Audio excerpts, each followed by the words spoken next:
Hi friends, welcome to channel. இன்றைக்கி இந்த வீடியோவில் நம்ம எதை பற்றி பார்க்க போகிறோம்னா, நீயா நாளில் வந்து ஒரு வீடியோ பார்த்துட்டு இருந்தேன்.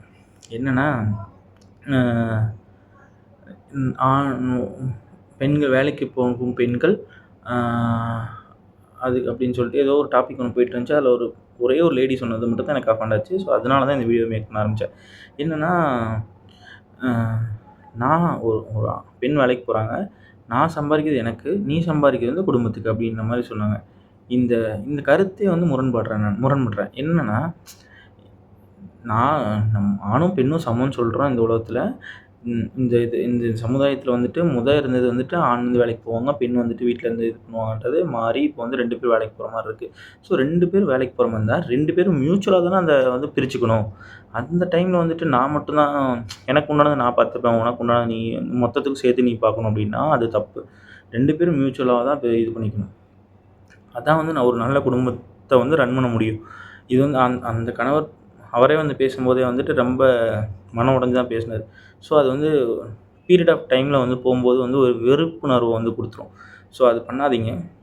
அதே மாரி அ பெண் அ பெண் சம்பாதிக்கிறாங்க அப்படின்னா, பெண் சம்பாதிக்கிறாங்க, சம்பாதிக்கல. அது 2வது விஷயம். பெண்களுக்கு வந்து மணி மேனேஜ்மெண்ட்ன்றது வந்துட்டு அ நல்லாவே ஹேண்டில் பண்ணுவாங்க.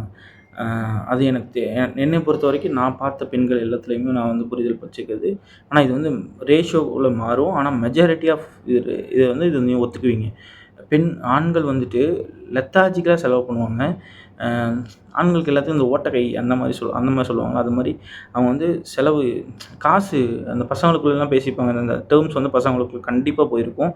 அ காசு வந்துச்சுடா, எப்படி செலவாச்சுன்னே தெரியல அப்படின்னு சொல்லுவாங்க. ஏன்னா, அவனுங்களுக்கு எங்க செலவு பண்ணணும் அந்த கணக்கு எல்லாமே அது வந்து ஒருத்தவன்ட்ட ஒரு 50,000 குடுத்து அந்த செலவுலாம் பண்ணிட்டு முடிச்சதுக்கப்புறம் அவன்ட்ட கேட்டீங்கன்னா, அவனால அந்த கணக்கு சொல்ல முடியாது. ஏன்னா, கூட்டி கழிச்சு மொத்தமா 50,000 செலவு பண்ணியிருந்தான் ஒரு இல்ல அந்த இது வந்து 2 விதமா செலவு ஒரு 30,000 20,000 செலவு பண்ணியிருக்கான்னா சொல்லிருவான். இதே ரூ. 1000 ஒரு பொருள், ரூ. 2,000 ஒரு பொருள், ரூ. 3,000 ஒரு பொருள், இது மாரி ஒரு 20, 30 பொருள் வாங்கிட்டு வந்துட்டு அந்த இதுக்கு வந்து கணக்கு சொல்றான்னா, ஒரு 5 நாள் விட்டுட்டீங்கன்னா அவனால சொல்ல முடியாது. ஏன்னா மறந்துருவானுங்க. இது வந்து ரேஷியோ இருக்கு. ஒரு 80, 20ன்ற மாரி வச்சுக்கோங்களேன். இதான் மெஜாரிட்டி ஆஃப் ஆண்களுக்கு இருக்குது. ஆனா பெண்களுக்கு வந்துட்டு இந்த பஸ்ல வந்துட்டு ரூ. 1 இது பண்ணாலும் பசங்க சில பேர் வந்து இறங்கிருவானுங்க. ஓகே எனக்கு எ அத வந்து அது கேட்கறக்கு வந்து கூச்சப்பட்டு இறங்கிருவானுங்க. ஆனா பெண்கள் வந்துட்டு அத வந்து கண்டிப்பா வாங்குவாங்க. அத அத நான் பார்த்துருக்கேன். நெறைய சினாரியோல நான் பார்த்துருக்கேன். ஸோ அதனால சொல்றேன். அ இதே மாரி பெண்கள் வந்து மணி மேனேஜ்மெண்ட்ல வந்துட்டு இதா இருப்பாங்க. ஆனா சில பெண்கள் வந்துட்டு அதுல வந்து ஒத்து போக மாட்டாங்க. சில ஆண்கள் வந்து இதுல வந்து அந்த ரொம்பவே அவங்க வந்து எதார்ச்சிக்கலா செலவு பண்ண மாட்டானுங்க. அந்த மாரிலாம் இருக்கு. ஸோ ஆனா இதில வந்து இப்படி வந்து தான் சேரும் அப்படின்ற மாரி தோணுது எனக்கு. அந்த இத வந்துட்டு ஒரு ஒரு குடும்பம் ரன் ஆகுது அப்படின்னா, அவங்க வந்துட்டு அ அந்த சேலரி வந்துட்டு அந்த பெண் கையில போயிட்டு ஸ்ப்ரெட் ஆச்சு அப்படின்னா, அது வந்துட்டு பெண் வேலைக்கு போல அப்படின்னா வேலைக்கு போனாங்க அப்படின்னா, அவங்களும் ஃபேமிலிய வந்துட்டு எடுத்து பார்த்துட்டு இருக்காங்க அப்படின்னா, அது வந்துட்டு உண்மையிலேயே வந்துட்டு ஒரு சஸ்டெய்னபிளா இருக்கும் அந்த ஃபேமிலி. இது வந்து என்னோட புரிதல்.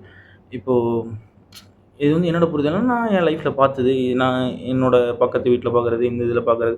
ஒரு ஆண் மட்டும் ஒரு டாமினேட் பண்ணி ஒரு இடத்துல நான் வந்து 2 எக்ஸ்ட்ரீமையும் பார்த்துருக்கேன். ஒரு ஆண் மட்டுமே ஒரு டாமினேட் பண்ணி, அந்த சேலரி மொத்தத்தையும் வாங்கிட்டு, அ இருக்கும்போது, அந்த அந்த குடும்பம் எப்படி இருக்கு அப்படின்றதையும் நான் பார்த்துருக்கேன். அது வந்து எப்படின்னா, ரொம்பவே அ கடன், கடன், கடன், கடன்லயே போயிட்டுருக்கும்.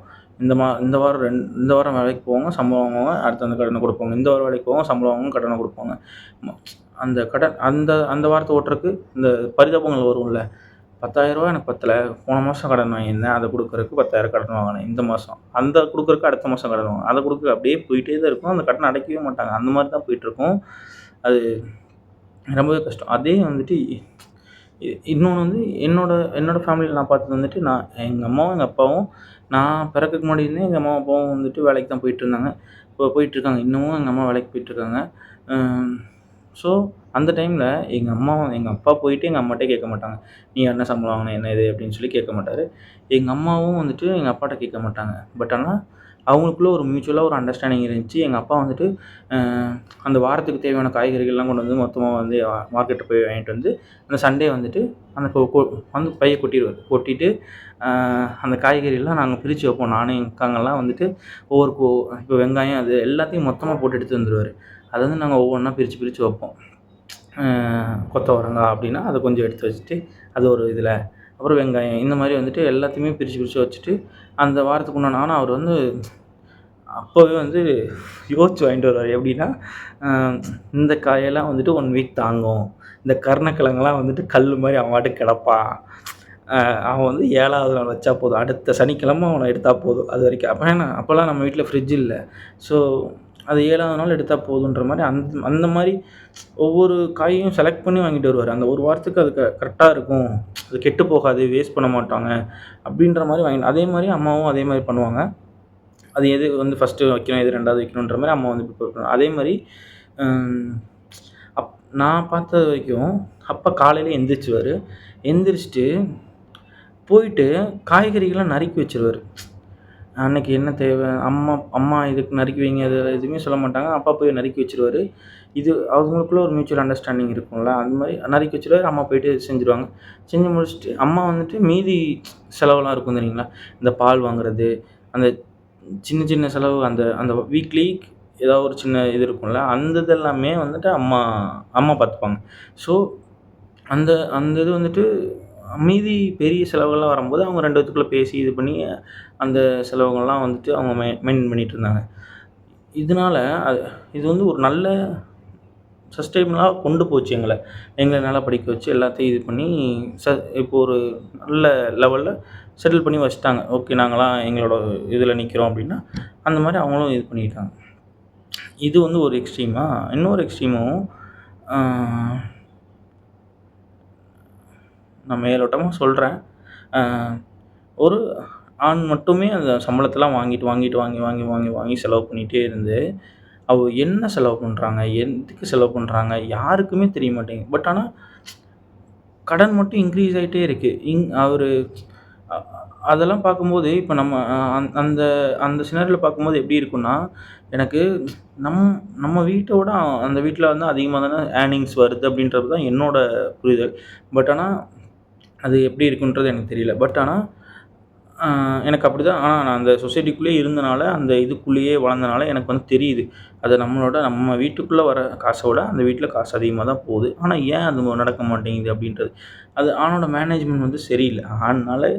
அவனால அந்த இத வந்துட்டு அ அடக்கவே முடியாது. ஆணுன்றவன் வந்துட்டு எங்க செலவு பண்றான்றது அவனுக்கு தெரியவே தெரியாது. அதனால மனி மேனேஜ்மென்ட்ல பெண்கள் வந்துட்டு for better for men. So நீங்க உங்க பொண்டாட்டிட்ட சரண்டர் பண்ணிருங்க. நீ உங்க பொண்டாட்டி வேலைக்கு போதோ, வேலைக்கு போகலையோ, நீ உன் பொண்டாட்டிட்ட போய் சரண்டர் பண்ணிரு உன் காச. இந்தாம்மா குடுத்துரு. உனக்கு தேவைக்கு எவ்வளோ வேணுமோ அத மட்டும் நீ வாங்கிக்கோ. நீ வந்து உன் பொண்டாட்டிட்ட கணக்கு சொல்லிட்டு நீ வந்துட்டு செலவு பண்ற அப்படின்னா, கண்டிப்பா உன்னால தப்பே பண்ண முடியாது. தப்பு பண்ற அந்த அந்த இது குறைஞ்சிரும். ஸோ அப்ப நீயுமே வந்துட்டு ஒரு ஃபார் பெட்டர் ஹியூமனா வந்து மாறுறக்கு வாய்ப்புகள் இருக்கு. ஸோ அதுக்காக சொல்றேன். இதெல்லாம் வந்துட்டு பசங்க எவ்வளோ சம்பளம் வாங்குறாங்கன்றதையும் பொண்ணுங்க தெரிஞ்சுக்கோங்க. அதேமாரி நீங்க சம்பளம் வாங்குனீங்கன்னா, அது உங்களுக்கு மட்டும் இல்ல, உங்க குடும்பத்துக்கும் சேர்த்து தான் நீங்க செலவு பண்ணணும். அதையும் நீங்க தெரிஞ்சுக்கோங்க. 2க்குமே சொல்றேன். நீங்க அதே மாரி இப்போ ஒரு ஒரு பொண்ண வந்து நீங்க கல்யாணம் பண்ணி கூட்டு வந்துட்ட அப்டின்னா, நீ கூட்டு வந்துட்ட, அந்த குடும்பம் இன்னொரு குடும்பம்னு இருக்குல்ல, உன்னோட குடும்பத்த நீ பார்த்துக்கிற. பையனா இருந்துட்டு எல்லாத்தையுமே பார்த்துக்கிற. அதே மாரி அந்த குடும்பத்தில ஒரு பையன் இல்ல, அவன் வேலைக்கு சப்போஸ் அவன் பையன் இருந்தாலும் சின்ன பையனா இருக்கான், இன்னும் வேலைக்கு போகல அப்டின்ற மாரி சிச்சுவேஷன் இருக்கு அப்டின்னா, உங்க வீட்ல நீ அம்மா, அப்பாவ எப்படி பார்க்கணும்? நீங்க வேலைக்கு போறதெல்லாம் வேண்டாம், இப்பயே பார்த்துக்கிறேன் அப்படின்ற மாரி இருக்கு அப்படின்னா, நீ அந்த குடும்பத்துக்கு ரெஸ்பான்சிபிளா இருக்கணும். ஒரு ஒரு பீரியட் ஆஃப் டைமுக்கு அவங்கள வந்து அவங்க அவங்க அவங்கள பார்த்துக்கோங்க. அந்த பீரியட் ஆஃப் டைம் தாண்டி போகும்போது, அந்த குடும்பத்துக்கு அந்த உன் பொண்டாட்டிட்ட கேளு. நான் என் குடும்பத்துக்கு வந்து நான் இவ்வளோ பண்றேன், இது பண்றேன். உங்க அம்மா, அப்பாவுக்கு ஏதாவது மாமனார், மாமியாருக்கு ஏதாவது குடுக்கணுமா? எ எவ்வளோ குடுக்கலாம்? அப்படின்னு குடுக்கணுமான்னு கேட்கக்கூடாது. எவ்வளோ குடுக்கலான்னு தான் கேட்கணும். குடுக்கணுமான்னு சொல்றதுக்கும், எவ்வளோ குடுக்கணும்னு கேட்கறதுக்கும் 2க்கும் வித்தியாசம் இருக்கு. வாங்க சாப்பிடலான்னு சொல்றதுக்கும், சாப்பிடுறியான்னு கேட்கறதுக்குமே வித்தியாசம் இருக்கு. சாப்பிடுறியான்ற கேட்கிற வீட்ல சாப்பிட மாட்டேன் நானு. வா சாப்பிடு அப்படின்னு சொல்ற வீட்ல தான் நான் சாப்பிடுவேன். ஏன்னா, சாப்பிடுறியான்னு கேட்கறதே வந்துட்டு தப்பு தான். சாப்பிடுன்னு சொல்கிறது தான் கரெக்டுன்ற மாதிரி தான் எனக்கு தோணுது. உங்ககிட்ட ஒரு ரூ. 10 இருந்தா என்ட்ட வந்து ரூ. 10 இருந்துச்சுன்னா, வா டீ சாப்பிட போலான்னு சொல்லுவேன். ரூ. 10 இல்ல என்ட்ட வந்து ரூ. 5 தான் இருக்கு. நான் மட்டும் தான் டீ சாப்பிட போக முடியும்னா, டீ சாப்பிட வர்றியான்னு கேட்பேன். 2க்கும் வித்தியாசம் இருக்கா இல்லையா? இது வந்து எந்த மாரி சினாரியோலயும் வேணா மாத்தலாம். எப்படி வேணா வச்சுக்கலாம். சாப்பிடுறியான்னு கேட்குறீங்கன்னா, அது தப்பு. வா சாப்பிடலான்னு கூப்பிட்றது தான் கரெக்டு. இது மாரி அது மாரி நீ அந்த மாரி கேட்கணும். நீ எவ்வளோ அனுப்பலான்னு தான் கேட்கணும். உனக்கு அந்த உரிமை அந்த கடமை இருக்கு. அது உரிமை கிடையாது, கடமை இருக்கு. அதே மாரி நீ சொல்லும்போது வந்துட்டு அவளுக்கும் வந்து அந்த ஒரு செரிஸ் மூமெண்ட் இருக்கும். ஓகே கேட்குறான், ஓகே. அது வந்து உன்னோட லவ்வையும், உன்னோட பாண்டிங்கையும் இன்க்ரீஸ் தான் பண்ணும். அந்த ஒரு ஃபீமேல் கேரக்டர்ன்றது அது ஒரு பைத்தியமான ஒரு கேரக்டர். அது நான் தப்பா சொல்லல. அது வந்து அப்படிதான். அது சின்ன சின்ன மூமெண்ட்டா கிரியேட் பண்ணேன்னா போதும். நீ வந்து நம்ம பசங்களுக்குள்ள மென்டாலிட்டி என்னன்னா, ஒரு பெருசா ஒண்ணு செஞ்சு குடுத்துறணும் அப்படின்றது தான் நீ நெனப்ப. ஆனா, அவளுகளுக்கு வந்து எப்படின்னா சாரி அ பெண்களுக்கு வந்து எப்படி இருக்கும் அப்படின்னா, அ சின்ன சின்ன மூமெண்ட்ஸ் தான் வந்துட்டு அவங்களுக்கு வந்துட்டு செரிஷ் பண்ணும். ஸோ சின்ன சின்ன மூமெண்ட்ஸ கிரியேட் பண்ணிட்டே இருந்தா ஒரு சின்ன சின்ன மூமெண்ட்டா நெறையா குடுத்துட்டேனாவே, உன் மேல வந்து அளவுக்கு அதிகமான பாசத்த வந்து அவங்க பொழிய ஆரம்பிச்சுருவாங்க. ஸோ, நீ பெருசா ஒண்ணும் பண்ணணும்னு அவசியம் கிடையாது. சின்னதா பண்ணாவே போதும். நீ காலையில எந்திரிச்சு போய் காய்கறி கட் பண்ணி வச்சாவே, அவங்களுக்கு வந்து ஓ! அப்பா! வேற லெவல் என் புருஷன் அப்படின்னு நெனப்பாங்க. ஆனா வெளிய சொல்ல மாட்டாங்க. ஆனா அவங்களுக்குள்ள இருக்கும். அந்த லவ்வ வந்து உனக்கு வேற விதமா காட்டுவாங்க. உனக்கு உனக்கு சப்போர்ட்டிவா நிப்பாங்க. எங்கேயுமே அது வந்து அது இருக்கும். ஸோ, சின்ன சின்ன விஷயங்கள் பண்ணாலுமே, அத வந்து முன்னாடியும் ரியாக்ட் பண்ணும். அதே மாரி பசங்களுக்கும் பசங்க வந்துட்டு அவங்க ஒரு வித்தியாசமான சோல். எப்படின்னா, காட்டிக்கவே மாட்டானுங்க. அ அந்த பொண்ணுங்க லவ்வபிள் பெர்சன் கிட்டயோ, யார்கிட்டயோ காட்டிக்கவே மாட்டானுங்க. அத வந்து சொல்லிக்க மாட்டானுங்க. ஆனா நீ அந்த சரவுண்டிங்ல போயிட்டு, அவங்க பசங்க சரவுண்டிங்ல போய் நின்னு பார்த்தீங்கன்னா, உன்ன பத்தி மட்டும் தான் பேசிட்டு இருந்திருப்பானுங்க. எல்லாருக்குமே நீ அவனுங்களுக்கு அந்த எவன்னே உனக்கு தெரியாது. ஆனா அவனுங்களுக்கு உன்ன தெரிஞ்சிருக்கும். இதான் இந்த பொண்ணு இப்படி தான் பேசும். இந்த மாரி இப்படி தான் இருக்கும்.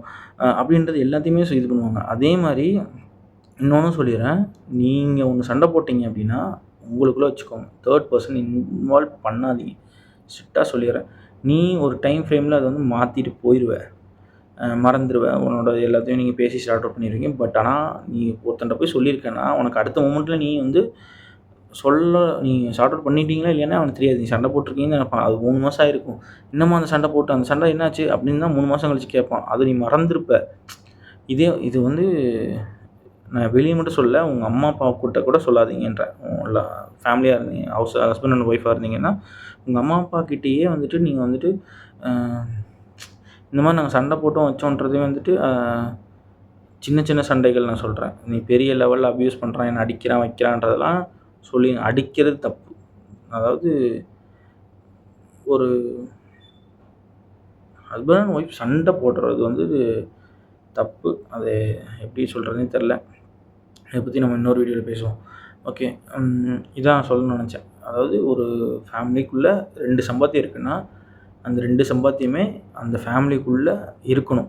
அது எனக்கு அப்படின்னு சொல்லி தனக்கு தானே நீ ஒதுக்கிற அப்படின்னா, அது வந்து தப்பு. நீ உனக்கு, எனக்கு அப்படின்னு பிரிச்சுட்டோம்னா, அது ஃபேமிலி கிடையாது. நமக்கு அப்படின்னு கொண்டு போன வேற ஓகே வேற லெவல்ல இருக்கு.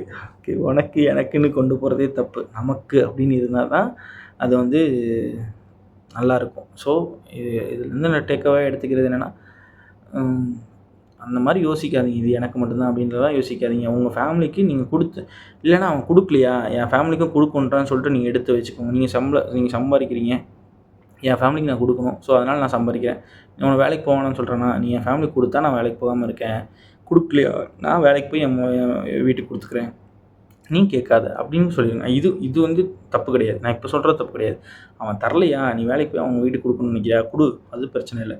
அதே மாரி நான் எங்க வீட்டுக்கு மட்டும் தான் குடுப்பேன் அப்படின்றதும் தப்பு. இந்த இந்த இடத்துல உனக்கு உன் குடும்பத்துக்குள்ளேயும் ஒரு சின்ன பிரச்சனை வருதுன்னா, அதுக்கும் நீ கான்ட்ரிபியூட் பண்றதுக்கு ரெடியா இருக்கணும்.